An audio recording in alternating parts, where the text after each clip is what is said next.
La verdad que tenemos el agrado de tener con nosotros al doctor Carlos Damín.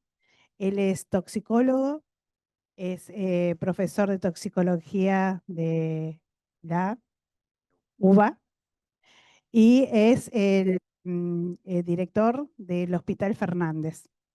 Es una persona, seguramente lo habrán visto por los medios, muy reconocida. A nosotros nos va a servir un montón.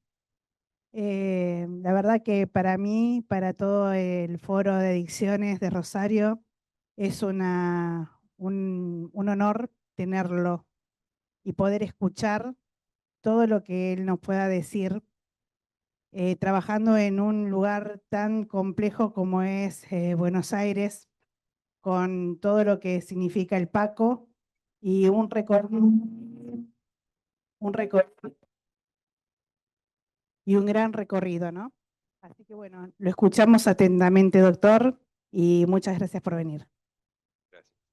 Gracias. Gracias, Betina. ¿Cómo les va? ¿Cómo están?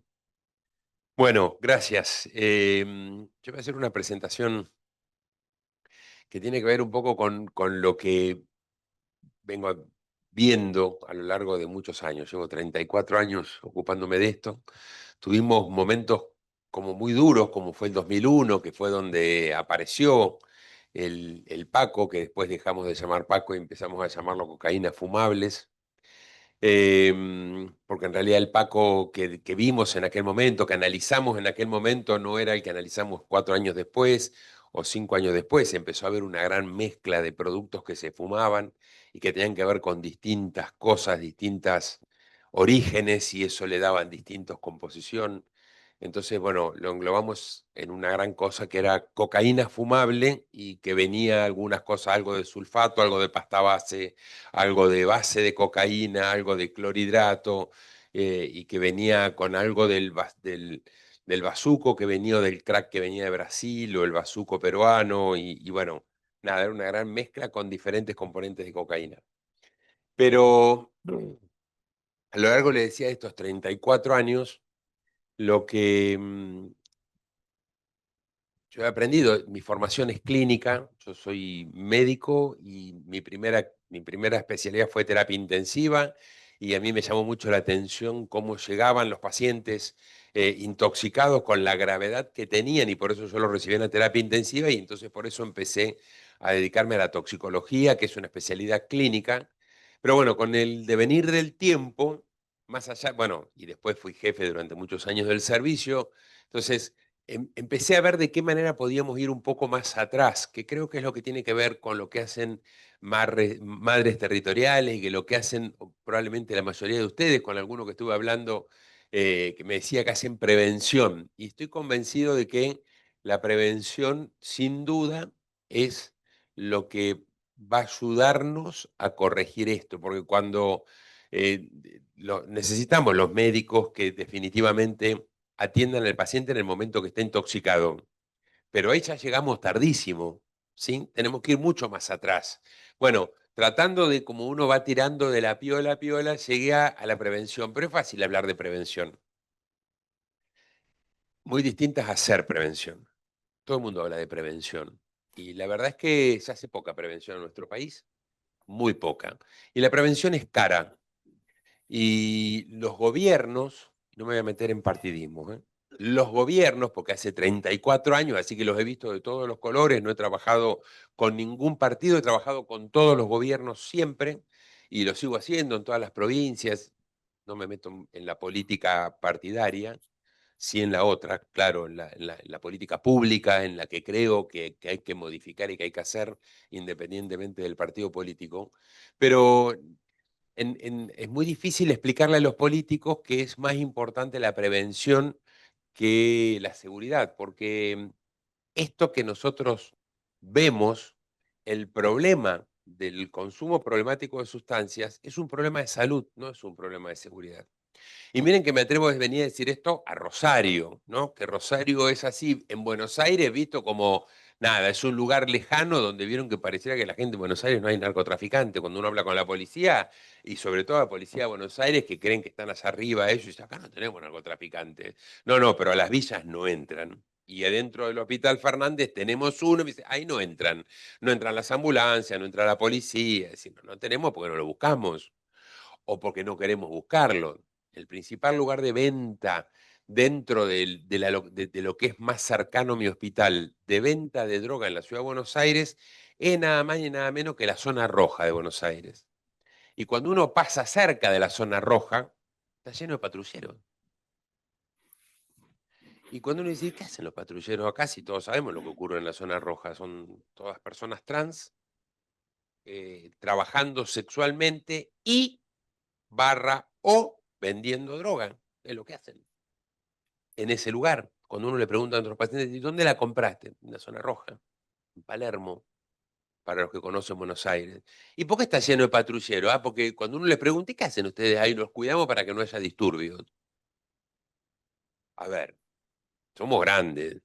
Por lo que hace mucho tiempo que venimos trabajando en esto, sabemos que cómo es la cosa. Entonces, bueno, pero nos cuesta mucho hacerle entender a los ministros, o en este caso, ministras, que el problema no es de seguridad, es de salud. Y entonces cuando uno le pregunta al gobierno, ¿qué presupuesto tenemos? Bueno, el Ministerio de Seguridad para la lucha contra el narcotráfico tiene en este momento más de 1.500 millones de dólares para luchar contra el narcotráfico. ¿Cómo les va?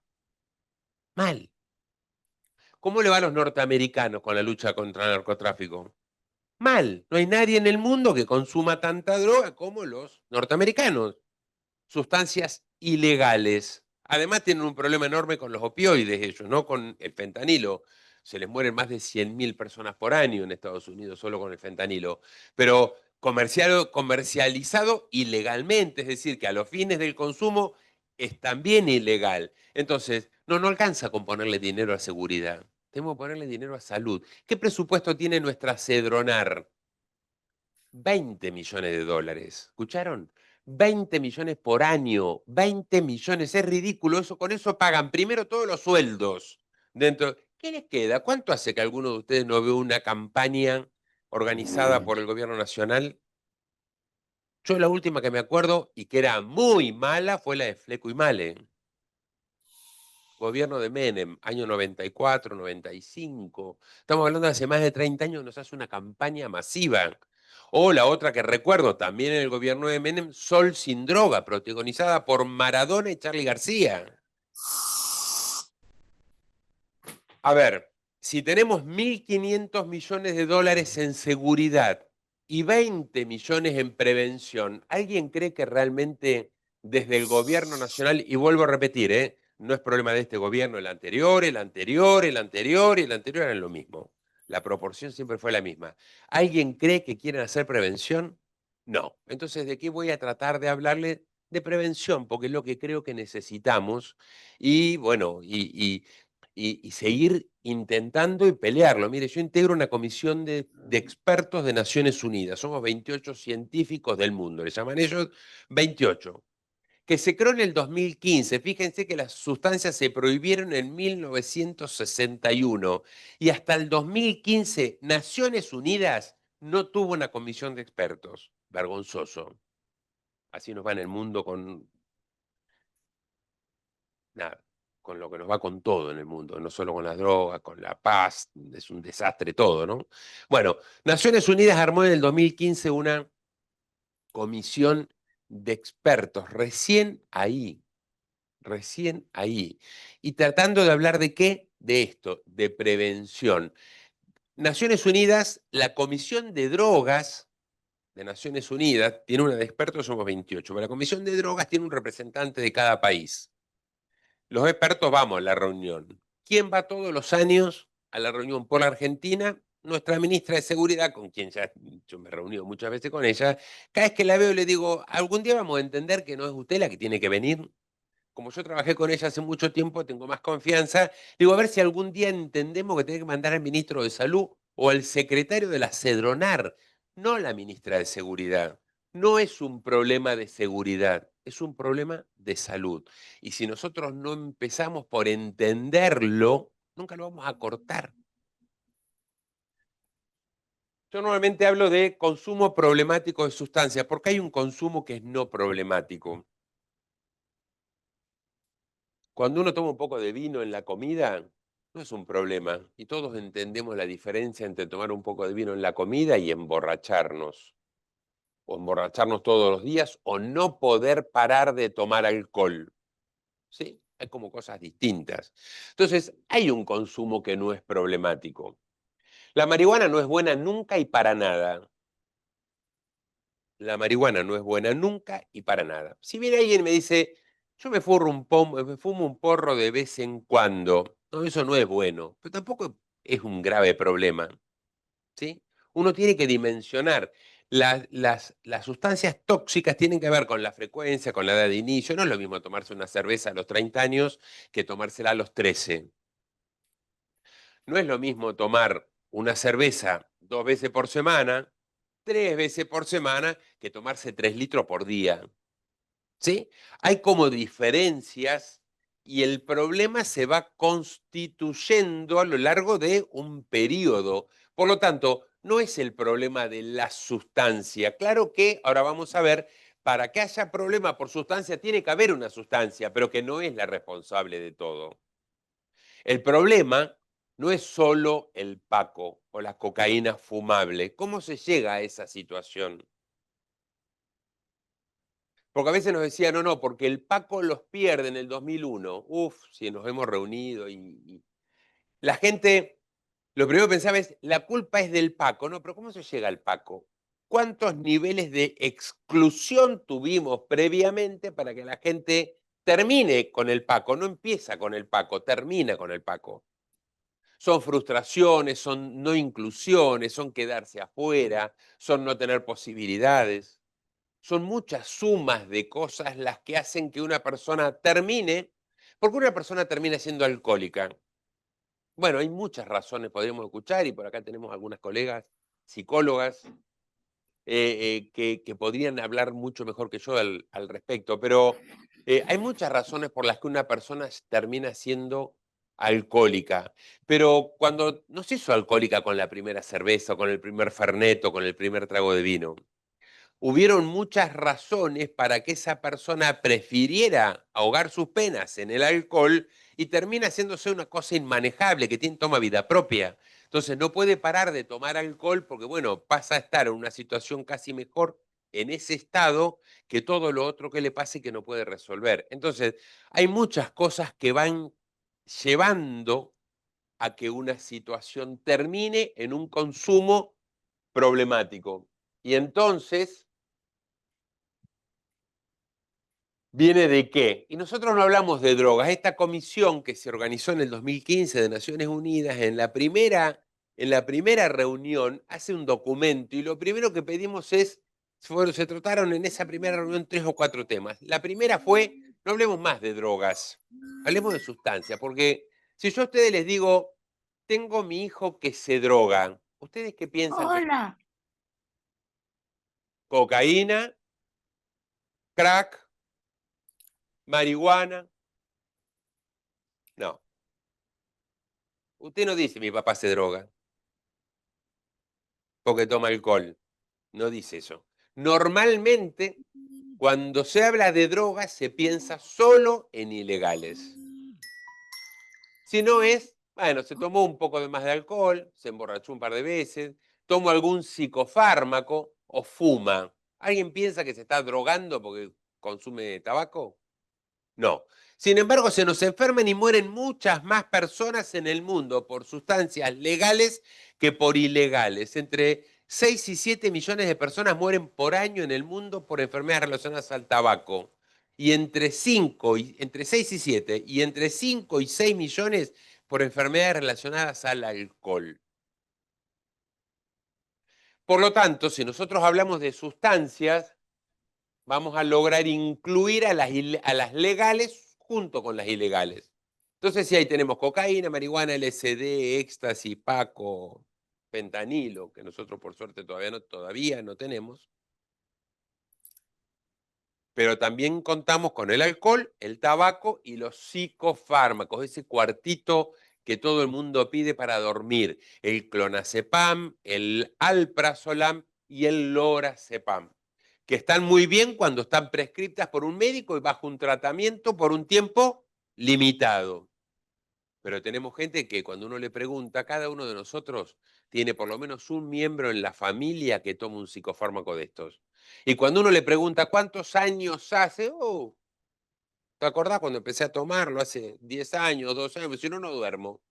No, no, no dormimos porque tenemos todo un trastorno genético del sueño. No, no dormimos porque tenemos hábitos que nos llevan a tener problemas de sueño, además de los problemas personales que uno puede estar transitando. Pero cuando transita un problema personal, uno duerme un par de noches. Después esa causa se va. Pero hacemos un montón de cosas de las que vamos a hablar después. Hacemos un montón de cosas que nos lleva a tener trastornos del sueño y que resolvemos con una pastilla o tomando un poquito más de alcohol a la noche. Y nos llevamos la copita lo más cerca posible de la cama, cosa de caernos en la almohada y ¡pum! Dormirnos. Pero el alcohol nunca es un buen acompañante del sueño.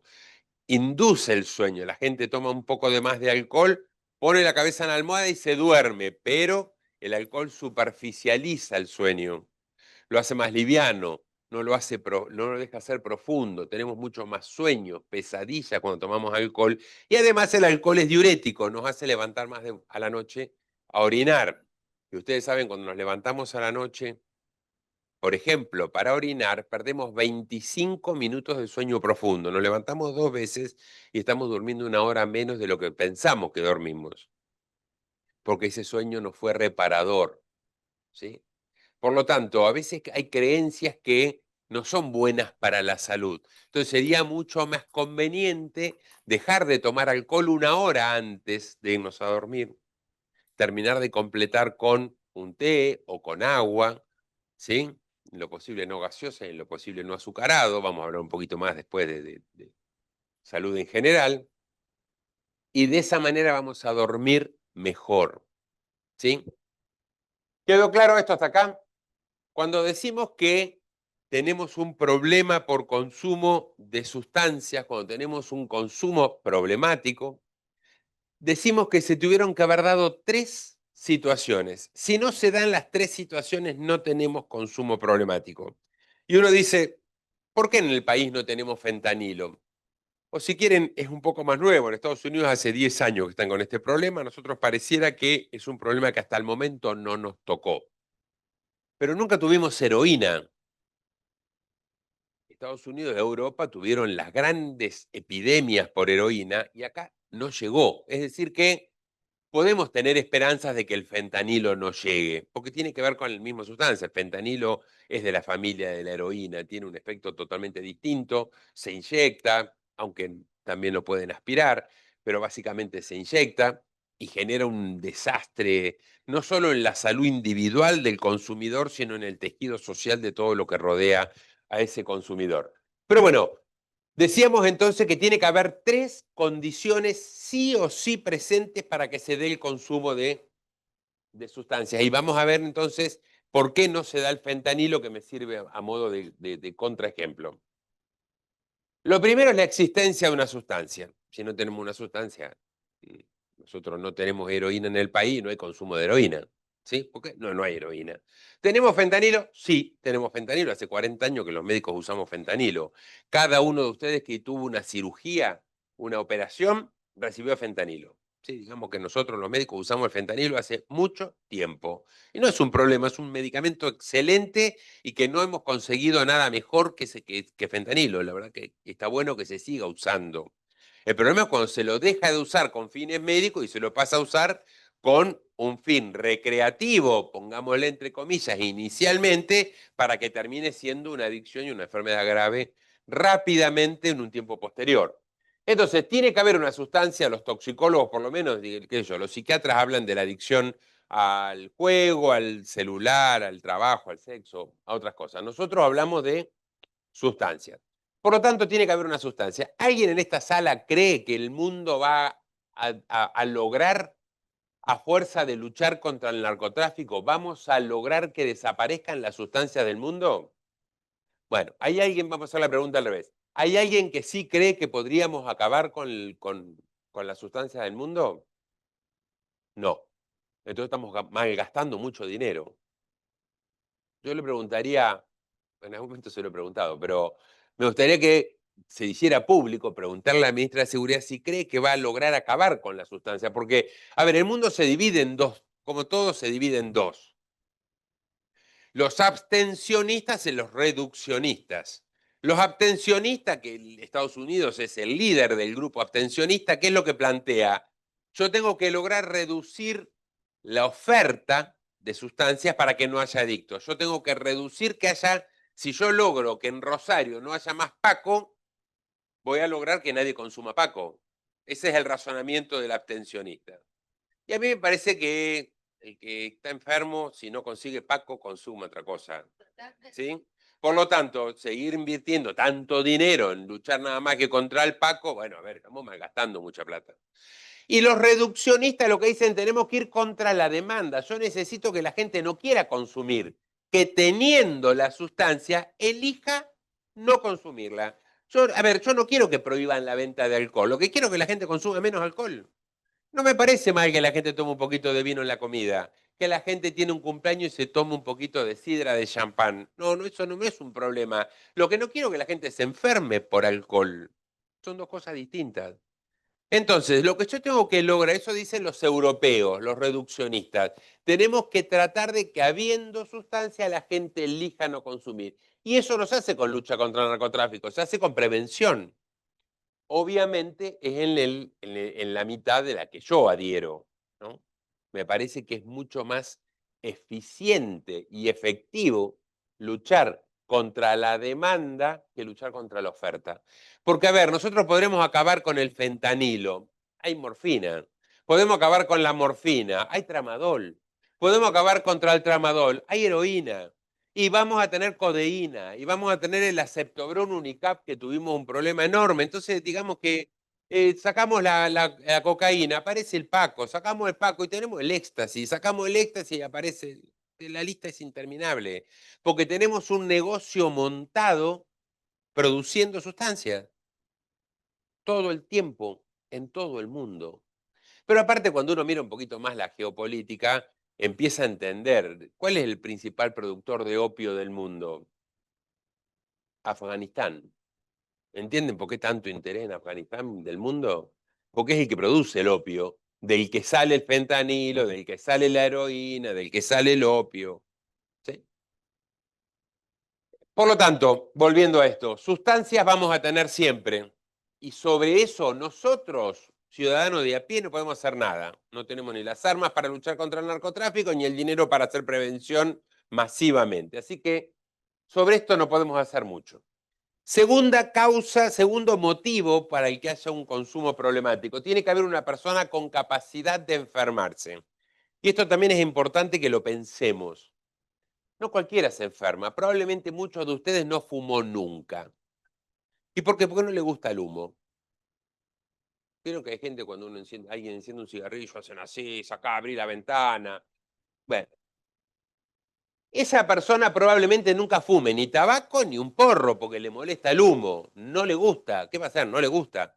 Hay gente que no le gusta el alcohol, vieron que dice, no, a mí serví un poquito así, me mojo los labios para brindar. No me gusta el alcohol. Pues esa persona nunca va a ser un ebrio, nunca va a ser un alcoholista crónico.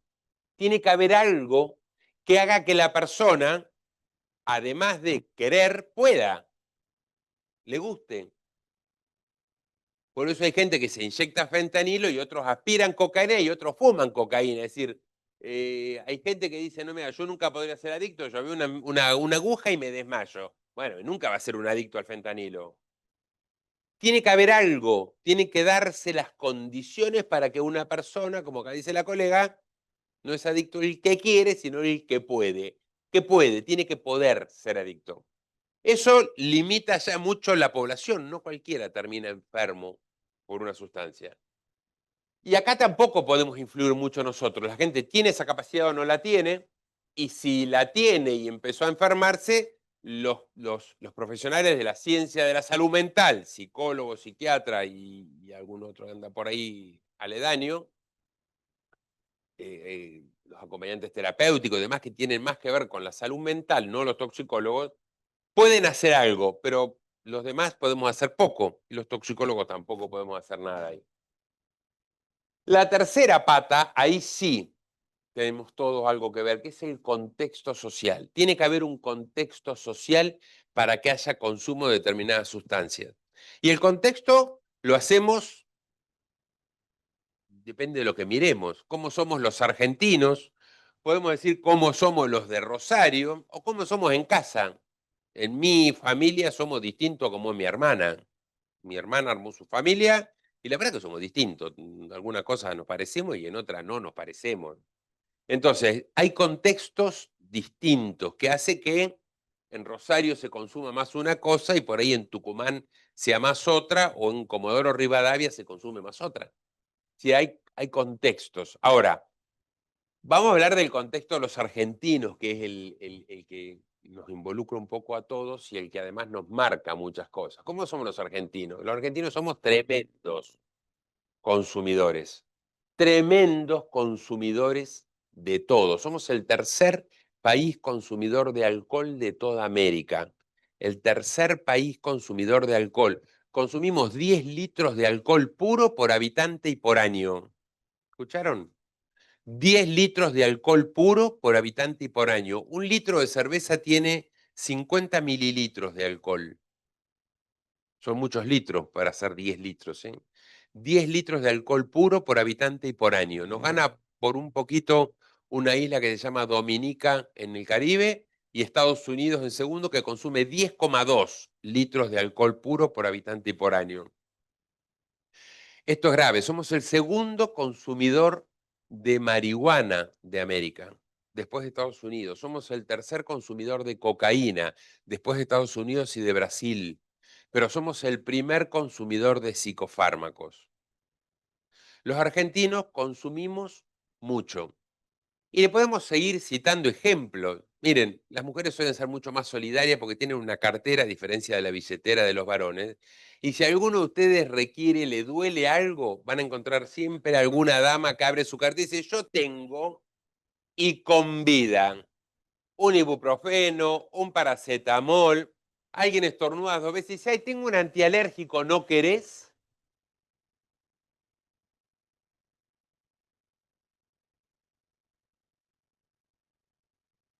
Somos tremendos, tremendos. La cantidad de ibuprofeno que se consume en el país es impresionante.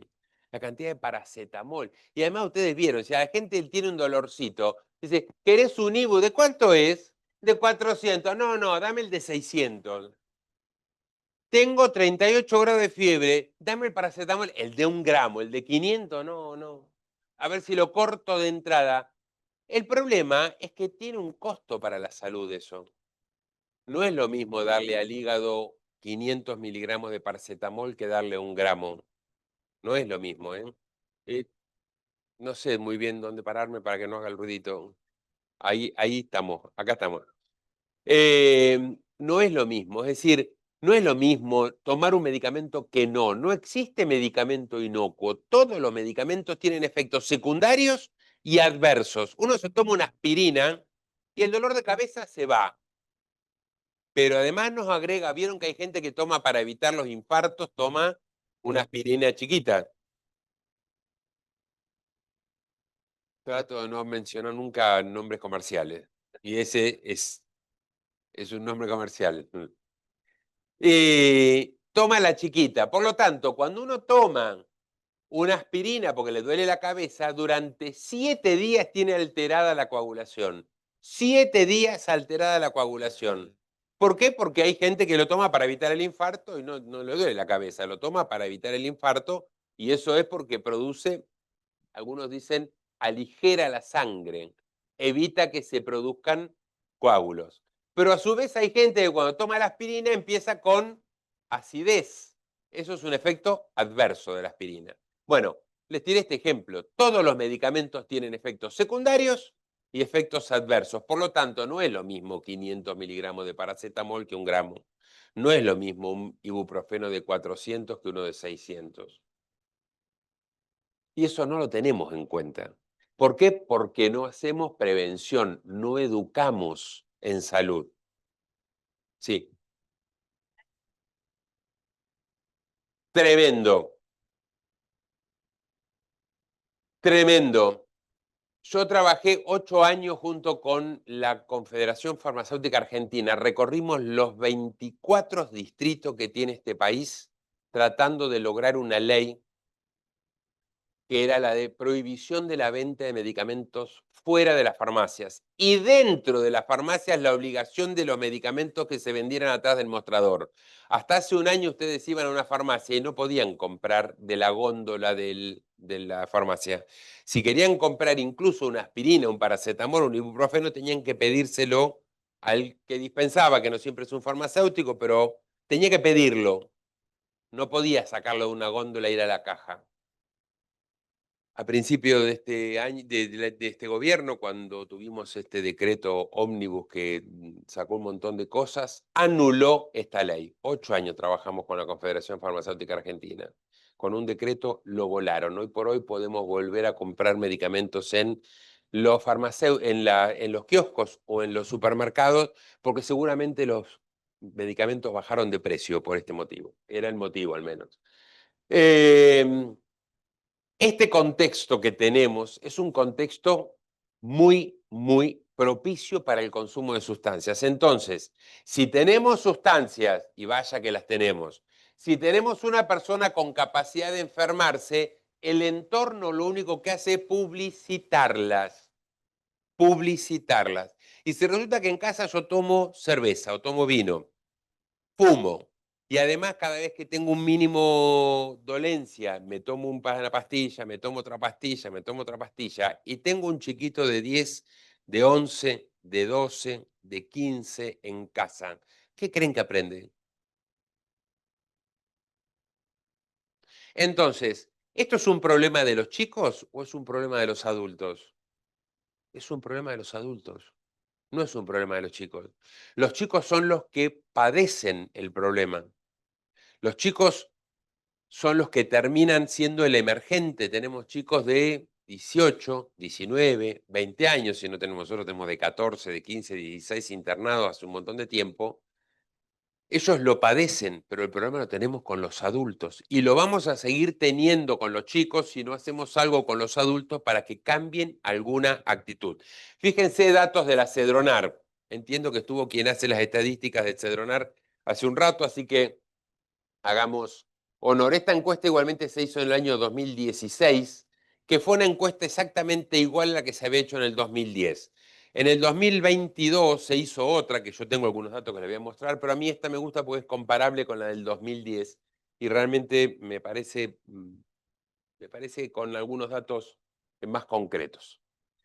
El 94,5% de la población de 25 a 34 años consume alcohol. ¿Escucharon? Es mucho, ¿eh? Pero fíjense este dato si no les causa escalofrío.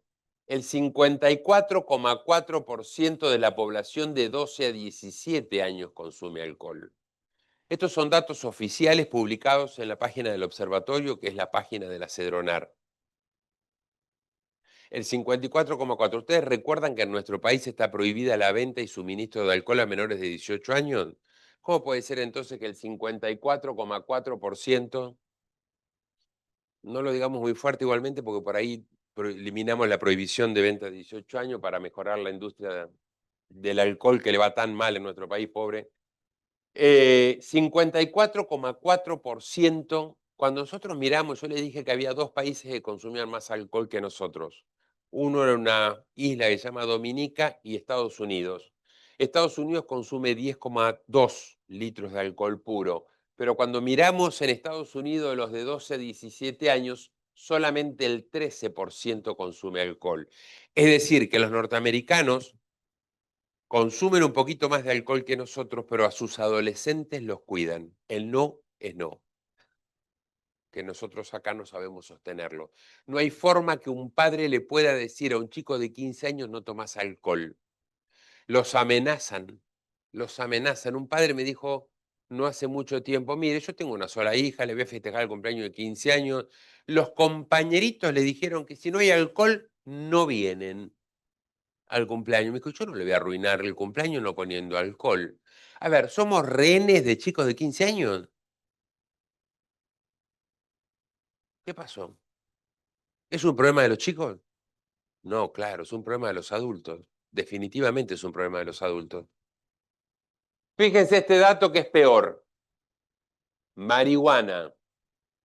El 49, este dato es correcto, está chequeado, está publicado en la página oficial del gobierno, en la Cedronar, así que el 49% de la población de 25 a 34 años consume marihuana. ¿Escucharon? La mitad de la población de 25 a 34 años consume marihuana, que es la población que está teniendo chicos. Es la población que está teniendo chicos. Entonces, si los padres que tienen 30 consumen marihuana y tienen un bebé, ¿qué le van a decir cuando tenga 15? ¿Que no fume? Por eso, el 6,7% de la población de 12 a 17 años dijo haber usado marihuana. Y este dato es mentiroso. Por dos motivos sabemos que es mentiroso. Cuando se hizo la encuesta del 2022, no se le hizo a los chicos de 12 a 17, sino que se hizo de 16 en adelante, porque esta encuesta, como eran menores, la encuesta se le hizo en presencia de uno de los dos padres. Es decir, que casi el 7% admitió delante de los padres que fumaba marihuana. Suponemos que es mucho mayor. Tremendo. Cuando nosotros comparamos con la encuesta del 2010, este dato era del 2,2. 2,2. Es decir, que pasó de 2,2 a 6,7 en apenas 6 años, del 2010 al 2016. Se triplicó el consumo de marihuana en la edad escolar en apenas 6 años. Tenemos que hacer algo. Y que no es simplemente tratar de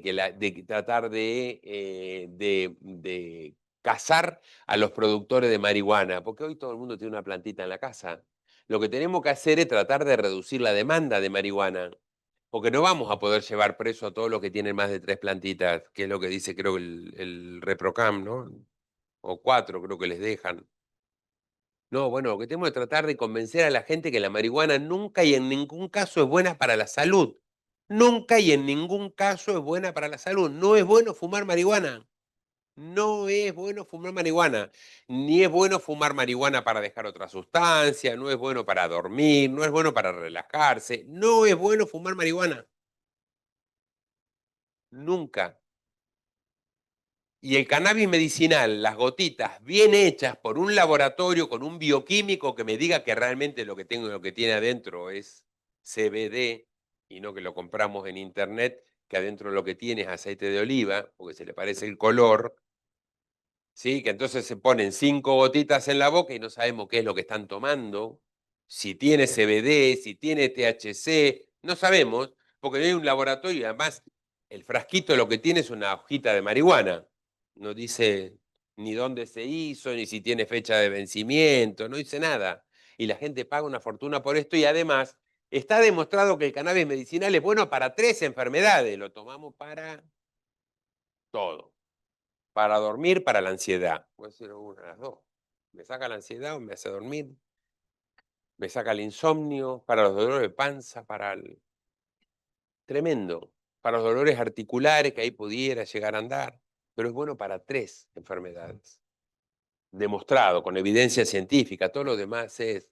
Y no digo que no que no podamos encontrar evidencia científica para 50 enfermedades más. Por el momento no lo hay. Estamos entonces. Y de vuelta, no es inocuo tomarse las 3, 4, 5 gotitas esas que nos tomamos. No es que son 5 gotitas, tampoco me va a hacer mal. No, sí, nos puede hacer daño. Porque no sabemos qué tiene ese frasco. La verdad es esa. No sabemos qué tiene ese frasco. Fíjense este dato. Psicofármacos. El 5 casi por ciento de la población de 18 a 24 años toma psicofármacos sin prescripción médica. Sin prescripción médica. ¿Y de dónde lo sacan? Lo piden. Cuando uno le... Mire, una vez un chico me dijo, Le digo, ¿qué bebida te gusta? Había empezado a hacer un tratamiento y ¿tomás alcohol? Sí. ¿Y qué bebida te gusta? Me dice, depende. Digo, ¿de qué depende que te guste o no te guste? No, dice, normalmente tomo cerveza, me junto con mis amigos a las 8 de la noche, antes de ir a bailar, tomamos cerveza. ¿Cuánto tomás? Y depende mucho, a veces poco. Y me dice, pero si tengo que hacer familia primero, dice, lo que tomo es Fernet. Dice, porque tengo que ponerme a tiro con mis amigos que empezaron a tomar 3, 4 horas antes. Entonces se junta con sus amigos a las 12 y con 2 Fernet se pone a tiro de lo que vienen tomando 4 o 5 cervezas. Dice, y si se me hizo muy tarde, es Fernet, me clavo un clona, ¿no? Entonces a las 2 de la mañana está totalmente ebrio, como el resto de los amigos que empezaron a tomar a las 8 de la noche. Él se puso a tiro rápido.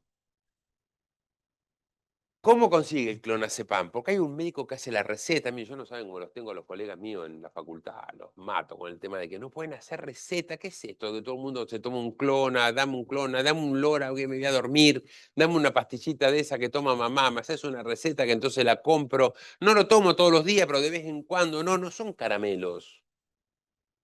Los antidepresivos no son sonrisas en comprimidos. Estamos hablando de que estamos metiéndonos con la química cerebral, que es algo muy exquisito y que además los humanos hemos descubierto tan poco de lo que hace el cerebro ni de cómo funciona el cerebro, y nos estamos metiendo con químicos que interfieren con otros químicos que desconocemos. Entonces, tratemos de cuidarnos un poquito. Fíjense este dato. Esto es prevalencia de vida de las principales sustancias psicoactivas, es decir, prevalencia de vida en toda la población argentina de 16 a 75 años y se tomó en las 31 ciudades más grandes del país. Fíjense, el 80, casi 5% de la población argentina de 16 a 75 años alguna vez tomó alcohol. El 49% alguna vez fumó. El 26% alguna vez fumó marihuana, el 26% de la población. Estamos hablando de una población, estamos cerca de los 48 millones de habitantes, es lo que se calcula. Estamos hablando casi de 12 millones, de 12 millones de argentinos que alguna vez consumieron marihuana. Tranquilizantes sin prescripción médica, el 14%. Ahí hay un médico que hizo una receta o que no controló. Y el 5% de la población alguna vez consumió cocaína. Fíjense este dato de la marihuana. Esto es prevalencia de marihuana, prevalencia de vida, de año y de mes por sexo. Esto es de la encuesta del año 2022 de la Cedronar también. La primera, prevalencia de vida, alguna vez en la vida. Los varones son los amarillos. El 32% de los varones argentinos alguna vez usó marihuana. El anaranjado es el promedio. No, el total es el colorado. El 26% alguna vez fumó marihuana. El 14% de los argentinos alguna vez en el último año usaron marihuana y el 8% alguna vez lo hizo en el último mes. Por eso somos el segundo país consumidor de marihuana de América. Y yo me engancho mucho con la marihuana, porque la marihuana, primero el alcohol y segundo lugar la marihuana son las sustancias portero, ¿no? La gente normalmente bajo los efectos del alcohol dice que sí a situaciones que hubiera dicho que no. El alcohol no genera consumo de otras sustancias, embarazos no deseados, situaciones de abuso, accidentes. El alcohol ayuda a decir que sí a situaciones a las que se hubiera dicho que no sin alcohol. Por lo tanto, es un portero. Y la marihuana es la primera escala ilegal. Una vez que la gente fumó marihuana, ya quebró la ley en la cabeza de uno. A partir de ahí, pasar al éxtasis, pasar a la cocaína, es cuestión de oportunidad, exclusivamente. Porque si está la sustancia y tenemos la capacidad, es cuestión de que el entorno nos facilite la oportunidad. Es difícil ya decir que no cuando ya corrimos tanto el límite, ¿no? Y por eso la prevención. Como les decía, a ver, me formé exclusivamente en el tratamiento de cómo rescatar a una persona que está con un consumo agudo de sustancias. Yo cuando estaba en la terapia llegaba alguien en coma por alcohol, por cocaína, bueno, era cómo recuperarlo de esa situación, hasta que después venían los psicólogos, los psiquiatras y se ocupaban del tratamiento de seguimiento. Los toxicólogos hacemos lo clínico, hacemos el impacto que tiene en la salud el consumo de la sustancia. El psicólogo se ocupa de hacer el rector del tratamiento de deshabituación, el tratar de encontrar las causas que lo llevan al consumo para poder acomodarlas, y el psiquiatra es el que nos hará el control de la medicación. Si es necesario, hay una patología dual, es el que se ocupa del seguimiento farmacológico. En nuestro esquema, en el tratamiento que nosotros armamos, por lo menos, es de esta manera. Pero ¿qué podemos hacer previo a esto? ¿Qué creo que deberíamos hacer previo a llegar a la situación de la demanda? Y en eso cada uno de nosotros tiene una responsabilidad en casa para con nosotros, porque yo creo en que podemos hacer cambios de a uno. Si nosotros hacemos cambios, probablemente lo logremos en casa. Si lo logramos en casa y hablamos con los compañeros de mi hijo y hablamos con los compañeros, con con los papás de los compañeros de mi hijo, probablemente podamos ir cambiando actitudes, porque me ha ocurrido de ir a un colegio y que en el colegio me digan, a ver, la mitad de las personas en este ámbito no quieren que los chicos consuman alcohol y la otra mitad le dan en la casa. Porque prefieren tenerlo en la casa. Es común escuchar a un padre que diga, yo prefiero que consuman en casa porque entonces los controlo, sé lo que consumen.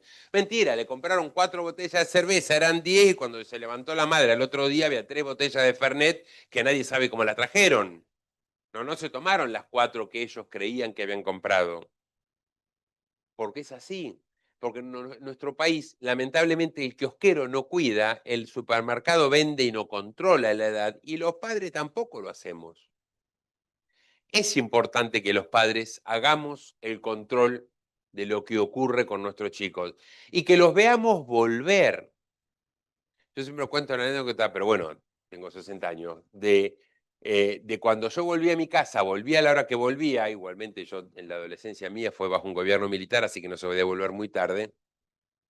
No nos dejaban volver tarde, no porque no quisiéramos, pero llegábamos y mi madre se mandaba, me decía que le fuera a despertar y darle un beso, y se mandaba una inspiración profunda, abría un ojo y me decía, vos fumaste, por las dudas, era a ver si le pegaba, ¿no?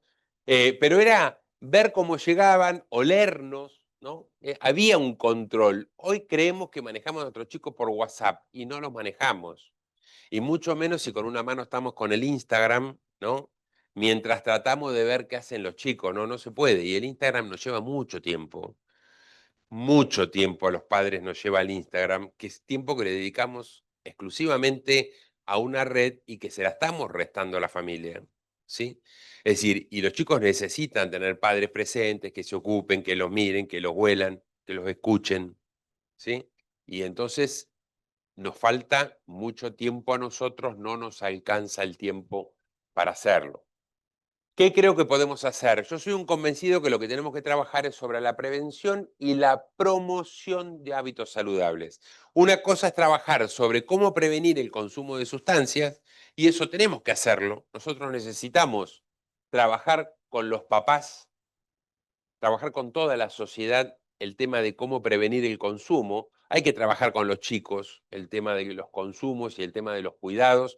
Y hacerlo sin prejuicio. A mí no me preocupa que un chico de 16, 17 años tome alcohol. Me parece nocivo para su salud.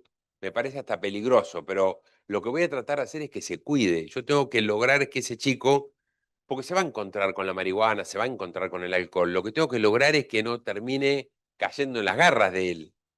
Entonces, va a tomar la cerveza. Entonces, hablar de los factores de cuidado, de los factores de protección, de cómo cuidarse. Una cosa que se tome una cerveza, otra cosa que me lo traigan accidentado o en coma o que me llamen de un hospital porque está en coma y tiene 16 años. Entonces, ¿de qué manera podemos trabajar sobre eso? Bueno, ese es un aspecto. Y el otro es de qué manera podemos, como sociedad, corregir hábitos para que nuestros chicos aprendan, porque así como aprendieron estos malos hábitos de los adultos, también pueden aprender de los adultos los buenos hábitos. Ahora, para eso deberíamos practicarlos. Y no son grandes cosas las que tenemos que corregir los argentinos. Son algunas. Por ejemplo, sería buenísimo que tuviéramos una comida mucho más importante en el desayuno que en la cena. Los argentinos comemos, le ponemos toda la cena.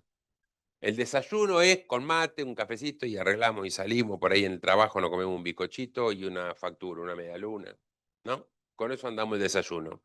El almuerzo lo hacemos ligerito, sanguchito, alguna cosa rápida, y a la noche le ponemos el tuco, la pasta, el churrasco, el guiso, todo eso lo ponemos a la noche. Y a la noche le agregamos el alcohol. No, no nos ayudó nada la pandemia, que la gente, como se quedaba en la casa a almorzar, empezó a tomar alcohol al mediodía. Pero si no le ponemos todo el alcohol a la noche. Y eso, como les dije, no ayuda a dormir mejor. La gente cree que duerme mejor con alcohol, pero no duerme mejor con alcohol. Aparecen los trastornos del sueño con el alcohol. Y además es costumbre bien argentina que con el último bocado de comida o nos tiramos a la cama a mirar televisión o nos tiramos al sillón a mirar televisión. No, no. Deberíamos dar aunque sea una vuelta manzana, el perro contento si lo sacamos una vuelta manzana, y a nosotros nos hace bárbaro. Y además es importante que entendamos que el sobrepeso no es bueno. Y no voy a hablar del cuerpo de las personas, no, no, estoy diciendo que el sobrepeso no es bueno. Como comer azúcares no es bueno. No es bueno. Entonces en casa tenemos que tratar de evitar las gaseosas. Si usamos gaseosas, que sean las light, las dietéticas, que no son mucho mejores, pero el azúcar es mucho peor que el ciclamato, que el... Entonces, si nosotros logramos correr un poquito más temprano la cena, tratamos de tomar, de dejar una hora por lo menos entre el alcohol que tomamos y que nos vayamos a acostar. Tratamos de hacer una vuelta manzana después de comer con el perro de vuelta, el perro contento. Por ahí podemos decirle a nuestro hijo que nos acompañe y aprovechamos para charlar un ratito así porque podemos salir esa vuelta manzana sin el celular. Podemos hacer. ¿Se dan cuenta que son todas cosas que tenemos que decidir y hacer? Que no es fácil, ¿eh? No es fácil. Traten de asegurarse si todos sus familiares pueden estar una hora sin agarrar el celular. No es fácil, porque nos acostumbramos, porque pasó a ser la extensión de nuestra mano. Pero siempre que lo usamos, estamos dejando otras cosas de lado. Entonces, fíjense que si nosotros ponemos un poco más de atención en la no automedicación, si le ponemos un poco más de empeño en que no nos mediquemos por cualquier cosa, no es cuestión de que no me preocupo cuánto tomo porque total con alguna pastillita evito la resaca. No, no, la resaca es haber tomado mal. Solamente tiene resaca aquel que no sabe tomar, ¿sí? Aquel que sabe tomar, ¿qué toma? Un poquito de la bebida alcohólica y un poco de agua. Un poco de la bebida alcohólica y un poco de agua. La resaca es nada más y nada menos que la deshidratación del cerebro. Uno se toma un vaso de una copa de cerveza de 200 centímetros cúbicos y al ratito orina 250 centímetros cúbicos de orina. Y sigue tomando otros 200 centímetros de cerveza y al ratito va y orina 250 centímetros. ¿Qué está pasando al cuerpo?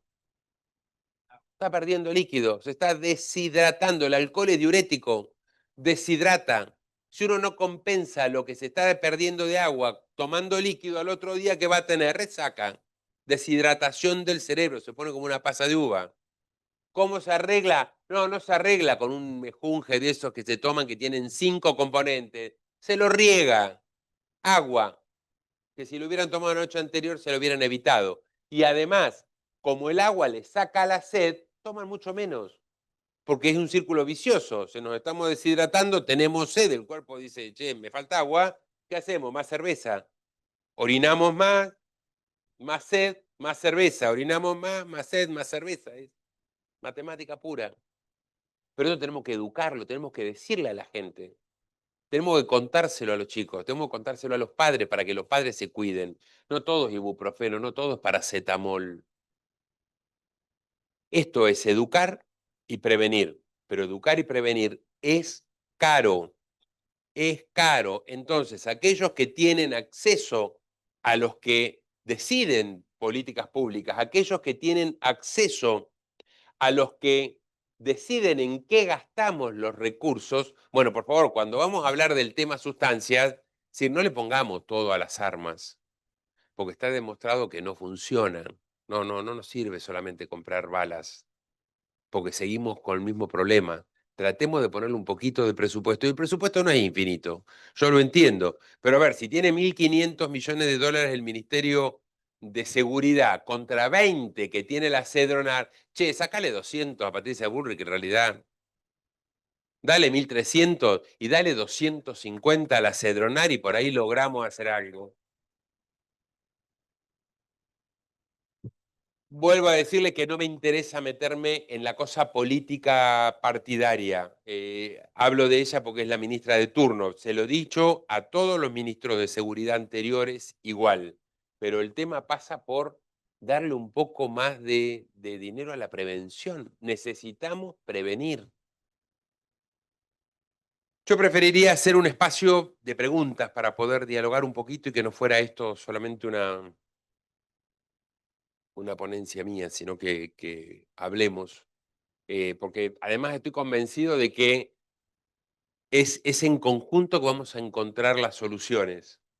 Y por supuesto, trabajando mucho, ustedes saben que una de las principales preocupaciones que tiene esta comisión de expertos de Naciones Unidas es lo que ellos llaman el estigma, que nosotros llamamos discriminación. El problema que tenemos de cómo se discrimina el consumidor de sustancias es tremendo y cómo eso hace que cada vez sea un acceso más difícil la vuelta, ¿no?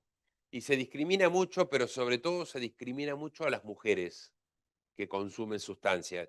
Y si además de mujer que consume sustancias tiene hijos, es tremendo, porque además se la acusa, ¿no? Es mala madre. Entonces, no se la ve nunca como una persona que padece el problema, sino, y entonces tiene una muchísima más dificultad, porque además, como es culpable de todo, no la deja decir, no saben lo difícil que es a veces para, nosotros hemos atendido mamás que buscamos a ver si alguien puede quedarse con el nene en el tiempo que dura la terapia, no es fácil. Y no podemos hacer la terapia a la madre con el nene de 2 años dando vuelta alrededor, no funciona eso, está claro. Entonces, digamos que tenemos que trabajar mucho sobre eso porque los argentinos no nos entran las balas al respecto, ¿eh? Tenemos mucha resistencia y esto es un problema grave de acceso a la salud.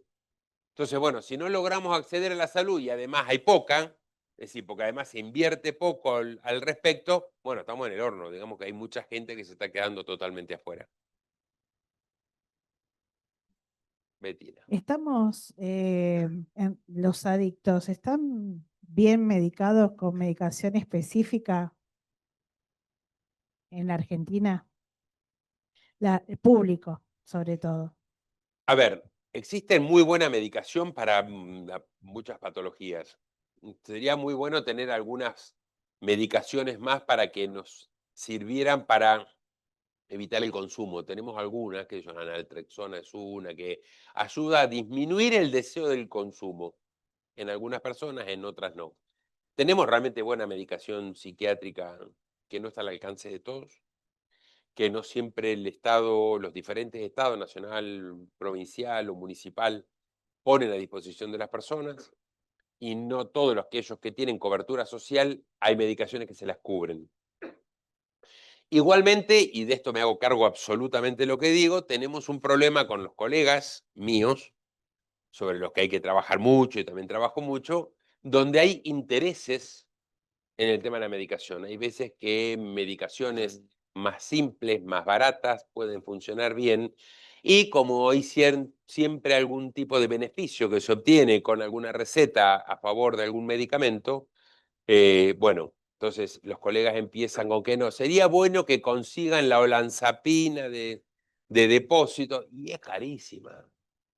Y no es la panacea, no es que sin eso, con eso lo curamos y sin eso no lo curamos. Entonces, me parece que tenemos un poquito de todo, tenemos que trabajar. Hay medicación, lamentablemente no al alcance de todos y con estas vicisitudes. No, señor. A mí me parece, mire, la verdad de la ley de salud mental es perfectible, sin duda, es perfectible.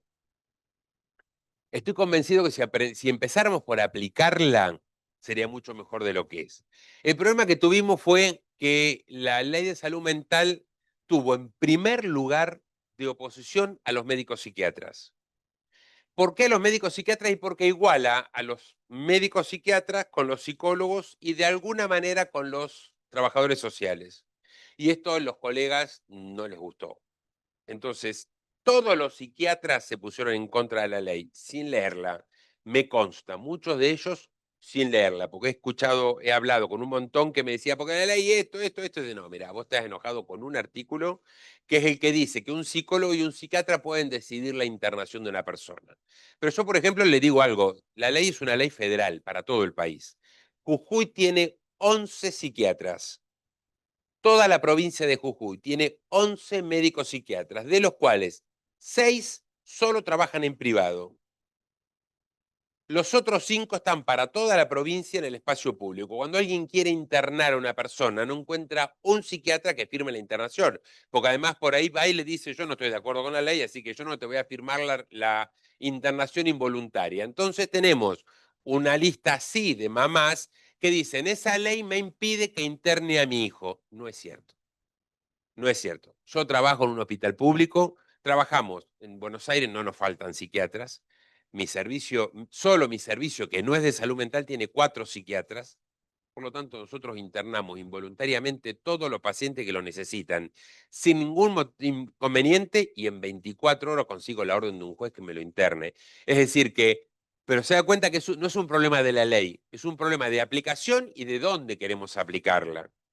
Por otro lado, la ley, déjenme que termino, la ley dice que había que hacer una inversión en salud mental que ningún gobierno hizo en los últimos 15 años, que tiene el tiempo que tiene la ley, tiene 14 años. Nunca se hizo esa inversión en salud. Entonces, había que desandar las comunidades terapéuticas y los lugares monovalentes para hacer lugares de integración. Como nunca se invirtió, resulta que se llegó el plazo en que había que cerrar las comunidades terapéuticas, se opuso todo el mundo. Las comunidades, los psiquiatras, los hospitales monovalentes de salud mental. Pero bueno, a ver, si nunca hicimos todo lo que había que hacer, entonces si hubiéramos hecho todo lo que la ley decía, la ley es una ley sueca. Por ahí uno puede decir, es una ley que no está para ser aplicada acá. Bueno, mejorémosla, pero no corrijamos aquellas cosas que son buenas. Y a mí, que puede internar un psicólogo con un trabajador social, si no hay psiquiatra, no me parece mal, porque es darle la oportunidad a ese paciente. Cada vez que digo esto, siempre algunos levantan, no sé si tenemos algún psiquiatra acá, levanta la mano y dice, yo estoy en desacuerdo. Sí, bueno, eh, podemos opinar distinto y bienvenido. Pero quiero rescatar otra cosa más de la ley. Es una de las pocas leyes que cuando se aprobó, si mal no recuerdo, en el segundo gobierno de Cristina Kirchner. Y era un momento de mucha convulsión política. Y uno podría decir cuánto no en nuestro país, ¿no? Pero de mucha efervescencia y antagonismos. Y fue una ley que salió por unanimidad en la Cámara de Diputados y en la Cámara de Senadores. No tuvo ni una abstención ni un voto en contra en ninguna de las dos cámaras. Es una de las pocas excepciones en nuestra historia argentina. Así que tan mala no debe ser. Tan mala no debe ser. Apliquémosla como corresponde e invirtamos como corresponde.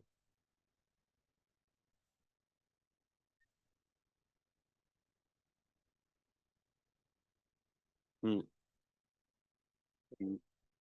Lo logramos, ¿eh? Esa frase es un tema para discutir en el sentido de los equipos interdisciplinarios que reciben a la persona. Muchos dicen que no tienen criterio de internación, porque para hacer un traslado médico compulsivo acá en Rosario puede tardar desde 2 días hasta una semana. Y los pibes van por esa orden que nosotros sacamos en tribunales, antes nos tardaban también varios días porque teníamos que ir penando y diciendo que el pibe venía con un cuchillo a cuchillarnos para que no den la orden, que ahora no pasa porque Madres Territoriales hicimos mucho trabajo en eso. Y entonces está en eso de que hay que ver cómo lo interpretan. Es un tema de interpretación de la ley para los Es equipos. un tema, no quiero ser grosero, es un tema de que los colegas tienen miedo. Y como se oponen a la ley, no lo quieren firmar. Firmar el riesgo cierto inminente. A ver, cuando uno tiene un chico adelante, que uno lo que evalúa claramente es que tiene un riesgo importante de irse y volver a consumir, es un riesgo cierto, inminente para sí, y si resulta que no tiene lugar y va a ir a la casa y o robarle a la familia, es para sí y para terceros. El problema es que no puedo entender que haya dudas en firmarlo, pero usted se va a encontrar con médicos, colegas, psiquiatras que le dicen, yo te voy a firmar que era un riesgo cierto inminente, y si no lo firman, el juez no lo firma. Es así. No he visto nunca un juez que se niegue a firmarlo cuando los médicos lo firmaron. No, no es que no lo ven, no lo quieren firmar. Y vuelvo a decir, entonces no es un problema de la ley, es un problema de los colegas. Hay dos preguntas Sí. del MIT. Una es de Silvia Alcántara. Pregunta, ¿qué sustancias utiliza como desintoxicante de drogas duras? La tengo a Silvia del otro lado, por ahí en algún lado. Sí. Y la otra es, De vuelta a la pregunta. ¿qué sustancias se utilizan como desintoxicante de drogas duras? Y la otra es, ¿y la cocaína trucha que mató tantos chicos en San Martín? Estamos hablando de Porta 8, ¿será? Me imagino, bien. Empezamos por la última. Puerta 8 fue, no sabemos muy bien qué fue, en aquel momento nos preocupamos mucho porque pensamos que había empezado a entrar el fentanilo, porque no sabíamos qué era, tardamos casi 15 días en saber que era carfentanilo.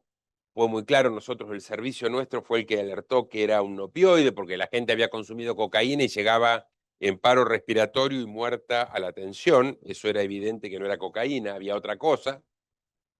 Cuando logramos hablar con los médicos que los estaban atendiendo, los que habían llegado vivos, cuando le preguntábamos cómo estaba, era evidente que había un opioide.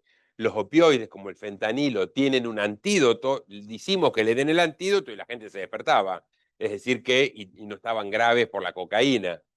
Era una intoxicación más por cocaína, pero que no le ponía en riesgo su vida, sino que lo que le estaba poniendo era el adulterante. Un tema para hablar largo y tendido, el de los adulterantes. Pero bueno, ahí nos preocupamos, nos dimos cuenta que era un opioide, pensamos que era fentanilo. Al pensar que era fentanilo dijimos, ¡pum!, empezó a entrar el fentanilo, acá estamos perdidos. No, fue una situación, era carfentanilo, que es un adulterante normalmente del fentanilo que usan los mexicanos y que se produce en Asia y que en la China básicamente, y que se usa para animales de alto porte, es un anestésico. Con lo que, bueno, nada, suponemos que fue, alguien trajo una bolsita, terminó en el estiramiento de una producción de cocaína, y por eso terminó siendo consumida como carfentanilo. No volvió a repetirse, afortunadamente, pero fallecieron, si mal no recuerdo, 24 personas. Tremendo. Con respecto a qué usamos para desintoxicar, nosotros, si lo que usamos son medicamentos, claramente. Nosotros estamos convencidos que sacando algunas sustancias como los opioides, de vuelta, fentanilo, morfina, tramadol, heroína, que nosotros no tenemos, los demás tenemos en poca cantidad, en ese caso lo que usamos es un opioide, lo que usamos es metadona o usamos oxicodona. En el hospital nuestro tenemos las dos, con lo que las prescribimos y se hace la desintoxicación con este tipo de medicamentos que son opioides, pero de vida media más larga. Digo esto, si alguno tiene una cosa más técnica, esto facilita que no se requiera repetir tan seguidamente la dosis, de esta manera uno puede ir bajando el consumo de la que generaba la dependencia. En aquellas sustancias que no generan cuadro de dependencia que pone en riesgo la vida de la persona, nosotros tenemos 3 sustancias que ponen en riesgo la vida de la persona si uno las suspende de golpe: el alcohol, los opioides y las benzodiazepinas. Yo tengo a alguien que consume 10 comprimidos por día de clonazepam, no le puedo suspender el clonazepam de golpe porque lo primero que va a hacer es una convulsión y corro el riesgo que se muera. Si alguien consume, como hemos tenido, 1,5 litros de vodka por día, yo no le puedo suspender el alcohol de golpe, porque esa persona va a empezar primero con un temblor fino, al rato va a tener un temblor grueso, convulsión, se hace un desbalance hidroelectrolítico y se muere en 24, 48 horas. Y lo mismo nos pasa con los opioides. Los opioides en 12 horas hacen unos cuadros de abstinencia que son tremendos, tremendos. Si alguno de ustedes vio Transporting, por ejemplo, la película, muestra de libro lo que es un cuadro de abstinencia por lo que era la heroína. Tremendo, ¿sí?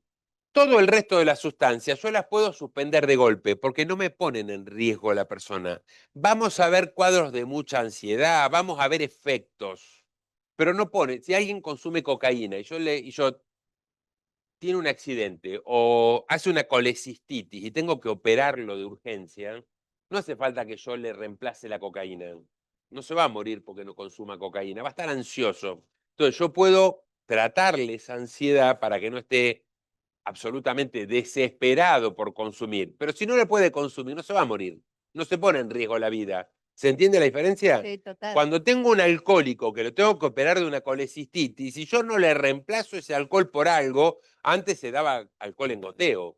Se ponía alcohol que venían ampollas en un frasco y se lo goteaba. Hoy por hoy tenemos medicamentos que son el grupo de las benzodiazepinas con el que podemos sustituir al alcohol y de esa manera al paciente, y tenemos una batería mucho más importante incluso que las benzodiazepinas, donde lo tratamos por una semana y el cuadro de abstinencia termina pasándolo. De hecho, en nuestro hospital internamos muchas veces a los pacientes para hacer la desintoxicación. Viene el paciente y dice: doctor, no puedo más y me voy a matar, necesito que me interne para parar con el consumo de alcohol. ¡Pum! Lo internamos. Esto a veces es voluntario, vienen desesperados a pedir ayuda. Los internamos y le ayudamos a pasar la abstinencia internado para que no la sufra y no fracase. Porque a veces cuando vieron que tenemos mucho, dicen: no, yo me voy a quedar en mi casa, me voy a encerrar y me voy a estar. Lo aguantan 24 horas. A las 24 horas no soportan la abstinencia, entonces vuelven a consumir. Cuando buscan ayuda con medicamentos, logramos ayudarla a que la pasen. Bueno, esto hay veces que la puede hacer voluntariamente la persona y hay veces que no. Cuando no, recurrimos a la justicia y nosotros la verdad que no tenemos inconveniente. Pero bueno, hay que trabajar con la justicia y hay que trabajar con los colegas para que lo firmen. Yo le digo, en mi hospital, no, porque bueno, hemos armado un servicio que trabajamos con abogados y trabajamos, servicio es de 57 profesionales, un servicio enorme, 57 personas nombradas en un servicio, tenemos una capacidad enorme de atención. Pero bueno, en otros lugares de Buenos Aires pasa lo mismo. Yo no consigo un psiquiatra que me ponga el gancho. Dice: no, el psiquiatra con la ley nueva, yo no te firmo. Y firman. Sí. ¿Qué tal, doctor? Buenas tardes. Yo quisiera preguntar, nosotros cuando nos capacitamos en adicciones, una de las cosas es que las benzodiazepinas no son buenas para la persona adicta. Para el adulto mayor o para otro tipo de personas, son medicaciones que sirven. Ujú. Pero notamos que las benzodiazepinas, como el clonazepam, el lorazepam, Y el alprazolam. y el También. alprazolam, el lorazepam, que todavía estamos luchando, doctora, acá en Rosario, las madres territoriales. En cada centro de salud, lo primero que le dan es lorazepam. Le provoca una dependencia terrible. Mm. Entonces pasamos de la dependencia a la cocaína, pasamos al lorazepam y les provoca una ansiedad que desborda. En algunos casos se empezó a utilizar las pregabalinas, que entonces, La pregabalina, el topiramato, el divalproato, son medicaciones mucho mejores que la benzodiazepina. bueno, Lo que pasa es que, bueno, también depende un poco de la sustancia, no es lo mismo la cocaína que el alcohol, que un opioide.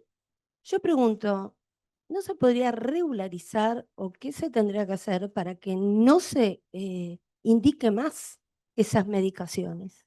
Educar. Educar y educar. Hay que educar más a los colegas para que sepan de farmacología. El problema es que en la sociedad que vivimos, el marketing no solo lo tenemos nosotros cuando prendemos el televisor, no tiene idea la presión que recibimos los médicos a través de los laboratorios. Es infernal, pero infernal. Infernal. Viene un congreso y yo, jefe de servicio, quiero ir con 4 médicos, quiero llevar a 4 de mis residentes al congreso. Viene un laboratorio y dice, yo te lo llevo, pero bueno, escúchame, escribime esto. Y ustedes saben cómo es, ustedes hacen la receta y el laboratorio va a la farmacia y pide las recetas a cambio de alguna otra gauchada, gracias. Sí. Porque alguna vez usé alguna palabra que tuviera más que ver con la gratificación y la pasé mal. Entonces, gauchada. Y los farmacéuticos le muestran la receta, entonces el visitador sabe exactamente qué médico hizo la receta y qué médico no. Y cuando uno después va y le pide algo, porque vieron que los pasajes, y si uno quiere ir, qué sé yo, a un congreso en Cuba, es caro, Y sí. es caro. Entonces viene el médico y dice, pero mirá, vos recetaste esto que es de la contra, no lo recetaste a mí. Entonces, eso es el marketing, que lo tenemos instalado por todos lados. Entonces, es Claro. educar, sería, es decir, y ahí pasa un chivo, pagarle un poco mejor a los médicos. La verdad que un residente cobre 800.000 pesos, es una vergüenza, Sí, ¿sí? totalmente. Acá y en la China, no solamente acá y en la China, en todos lados, es una vergüenza. Y entonces, bueno, el médico quiere formarse, quiere ir al congreso, no puede ir y el laboratorio siempre tira una soga. Total, el que hace la receta sin tener idea el valor del precio es el médico. Entonces, prescriben olanzapina como la prescriben y no tienen la menor idea lo que vale una caja de olanzapina de 30 comprimidos Carísimo. que la gente no puede comprar. Entonces, bueno, es una suma de factores sobre los que tenemos que trabajar todos juntos, pero que estoy convencido que estos granitos de arena sirven, sirven. Y la verdad es que creo que es la única manera de hacer, pero bueno, no me cabe la duda del esfuerzo que ustedes hacen y que creo que cada uno de nosotros hacemos, que tenemos que seguir haciendo. Betina me convenció, pobre, porque la verdad que para mí era un día fatal de venir, pero bueno, nada, me pasó a buscar allá a Gonzalo, me pasó a buscar por el hospital, me trajo, me está esperando para llevarme de vuelta. Bueno, no, es mi contribución, es mi granito de arena para tratar de lograr alguna cosa. Creo que si no lo hacemos todos juntos y al mismo tiempo, bueno, en algún momento nos vamos a poner todos de acuerdo y haremos alguna vez un grito que se escuche en todos lados. Pero mientras tanto, bueno, tendremos que seguir uno a uno tratando de convencer y educando, educando y previniendo. ¿Y yo qué quieren que les diga? Voy a seguir sosteniendo que esto con armas no lo resolvemos. Exactamente. Lo resolvemos con más Exactamente. salud, más educación, no hay forma. Bien. Está bien, perfecto, bien, bien, está perfecto. Bien, Bien. bien. Quiero hacer una pregunta que por ahí no sé si, pero sigue más o menos el mismo. ¿Hay algún tipo de estudio, porcentaje de algo con respecto al consumo en adolescentes y jóvenes de la mezcla de alcohol con marihuana para que produce después comas alcohólicos en los jóvenes? Porque como no. A ver, la marihuana, el alcohol funciona sobre un receptor que es el GABA y la marihuana también, al igual que las benzodiazepinas. La asociación de marihuana, alcohol y benzodiazepina, por ejemplo, que es algo muy frecuente en los chicos, lo único que hace es potenciar el efecto de las tres.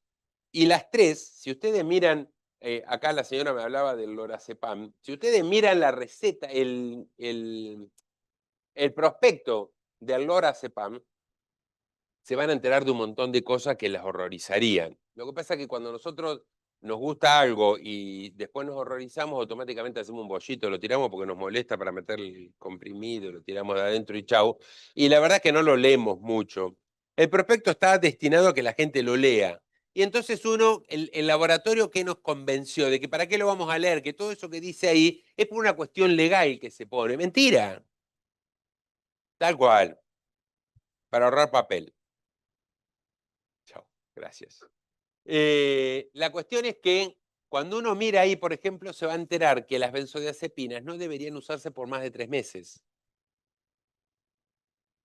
¿Por qué? Porque genera dependencia. Y además de generar dependencia, genera alteraciones neurocognitivas a largo plazo. Y además genera depresión. Y todo eso lo genera. Entonces ustedes van a ver que el colega, que el colega cuando les da la benzodiazepina, al poquito tiempo, si ustedes van y le manifiestan que no, que bueno, que tiene otro trastorno, que entonces, ¡pum!, le agregan el antidepresivo. Y generalmente es del mismo laboratorio para que no haya confusiones, ¿no? Le agrega el antidepresivo porque si no la persona termina con una depresión, además de una dependencia. Y las benzodiazepinas generan lo que los médicos llamamos tolerancia. Hace que la gente empiece con 1 miligramo y termine con 10. Obviamente, la sertralina es un antidepresivo para compensar la depresión que genera. Bueno, las benzodiazepinas, la marihuana y el alcohol funcionan en el mismo lugar. Todos producen a largo plazo depresión, alteraciones neurocognitivas a largo plazo y alteraciones de patologías psiquiátricas si uno las tiene. Uno muchas veces no sabe que las tiene porque está compensado y la marihuana las desestabiliza.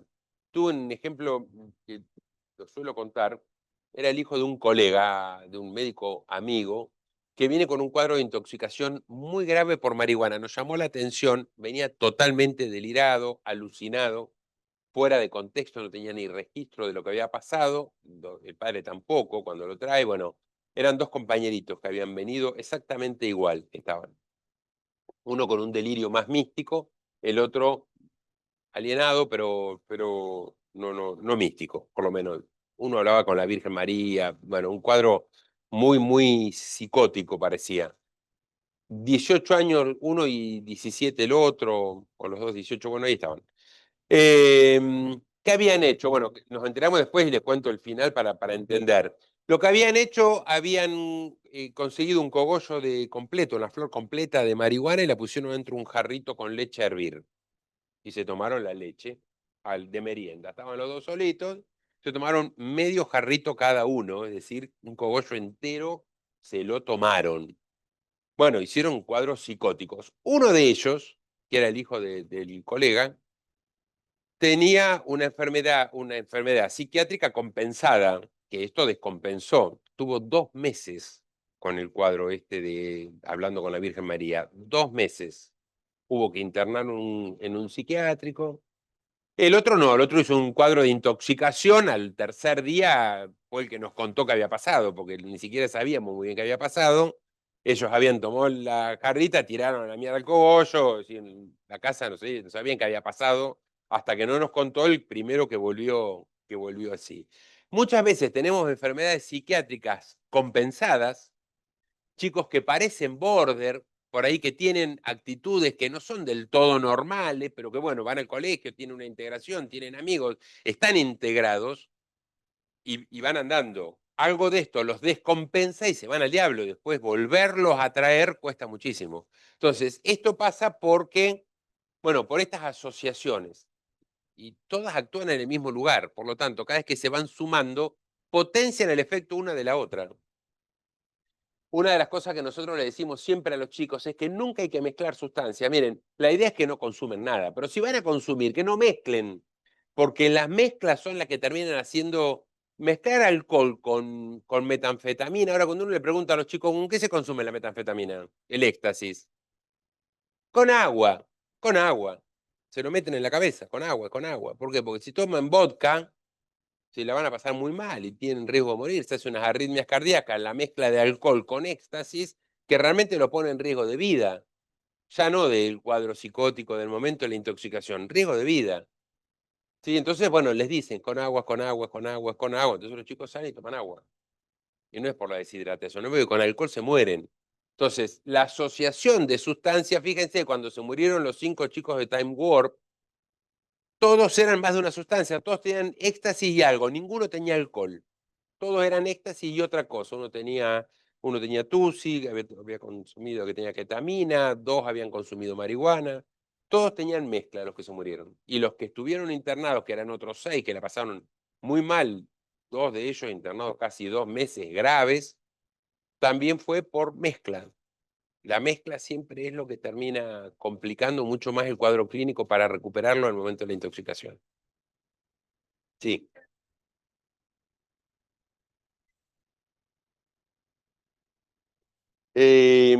Nada, se puede hacer a fuerza de voluntades, como lo hacen ustedes, como es hablando, haciendo esto, pero digamos que es mucho más difícil. Yo le preguntaría al ministro de Seguridad cómo creen que pueden perseguir al narcotráfico sin dinero y sin armas. Y la respuesta sería, no se puede. Bueno, nosotros creemos lo mismo, sin dinero no se puede hacer prevención. No se puede. La prevención es cara. Y no sé si incluso no es más cara que comprar armas. Porque se está trabajando, porque trabajar con los uniformados uno les da órdenes, pero a la sociedad civil uno no le da órdenes, no tiene por qué darle órdenes. Entonces hay que persuadirla, educarla, convencerla, y eso es más caro que darle una orden a un policía para que salga a hacer su trabajo.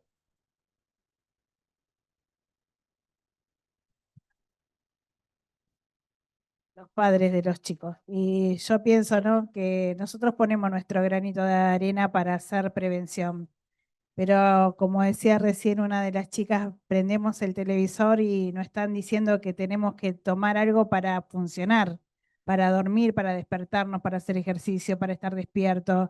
Si nos Hemos duele. medicalizado la vida. A ver, la mitad de la población, un poquito más de la mitad de la población son mujeres. Habrán visto que ya no hay mujeres que menstruen sin dolor y sin alguna medicación. Sí, es normal menstruar. Por lo tanto, yo entiendo que en algunos casos de que hay situaciones de enfermedad, sea con dolor, si no, no tiene por qué haber dolor. Pero ya no se puede, no hay mujer que no tome algo durante todos los días de su menstruación. Todas las cosas naturales las hicimos raras, todas las cosas naturales las hicimos complejas para tomar un medicamento que por supuesto nunca es barato y que y una compañera mía del hospital siempre dice, en Argentina con un estornudo tomamos un antialérgico, con 2 estornudos un antigripal y con 3 empezamos a tomar la amoxicilina por las dudas. Y no es así. Y lo último, las personas que tienen problemas de consumo que tuvieron, porque digo que las personas que empiezan a hacer un tratamiento terapéutico interdisciplinario, empiezan el proceso, ya no son adictas.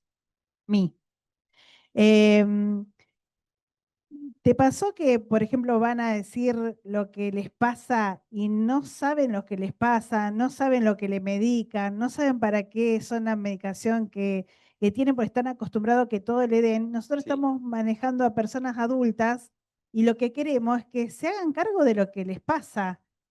También eso es, hay que tener prevención y educación en eso, me parece. Puede ser, Cada uno pasa. tiene que hacerse cargo, claro, tiene que hacerse cargo de sus propias cosas, ¿no? Es así. Pero bueno, precisamos educar a los padres para que eduquen a sus chicos con el no.